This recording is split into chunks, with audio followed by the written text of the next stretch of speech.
Les démarches entreprises en thérapie ou en développement personnel visent et favorisent les changements.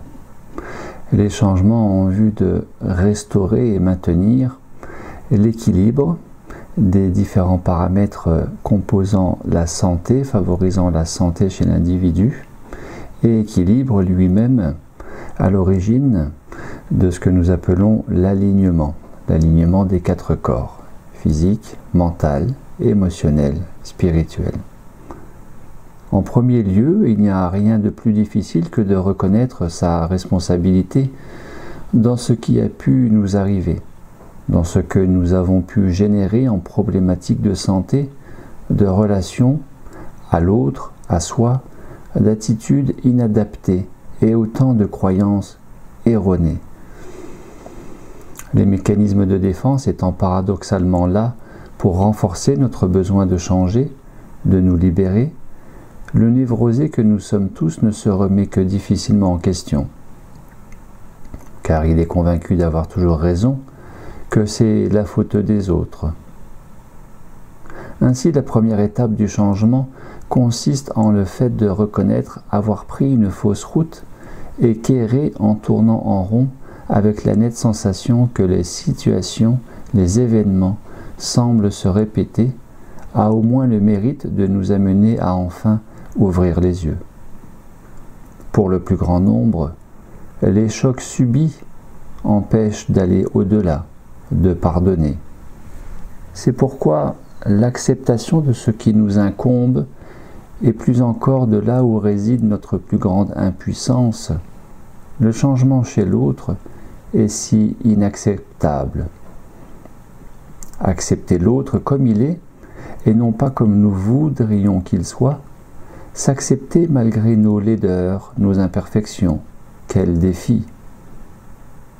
Prendre le dessus sur nos saboteurs intérieurs et incarner le petit prince, la petite princesse qui sommeille en chacun d'entre nous.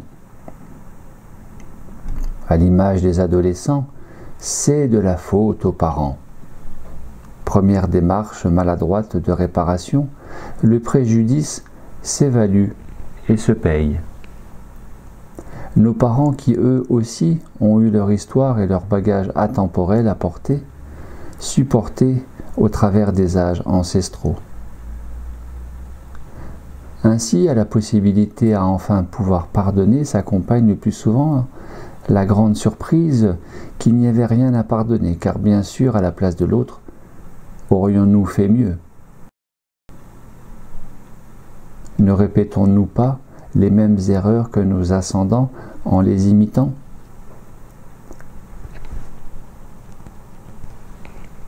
Le changement induit par la réparation consciente va aussi reposer par le pardon, seule façon de cesser les rancœurs, haine et désirs de vengeance si délétères. Ainsi n'y a-t-il pas un mais 3 pardons pour une dissolution complète des kystes émotionnels à l'origine de nos diverses maux psychosomatiques. Le premier nettoyage réside dans le pardon sincère et profond envers tous ceux qui nous ont fait du mal, ou du moins de tous ceux dont on a rendu responsables nos malheurs. Le second, plus difficile, consiste à demander pardon à tous ceux à qui nous avons pu faire du mal, démarche sous-tendue par l'humilité et la remise en question de soi. Le troisième pardon sera le plus exigeant, le plus rare, mais aussi le plus thérapeutique, puisqu'il s'agit maintenant de se pardonner à soi-même, de s'être fait autant de mal, de s'être porté autant préjudice, de s'être oublié et ignoré depuis si longtemps.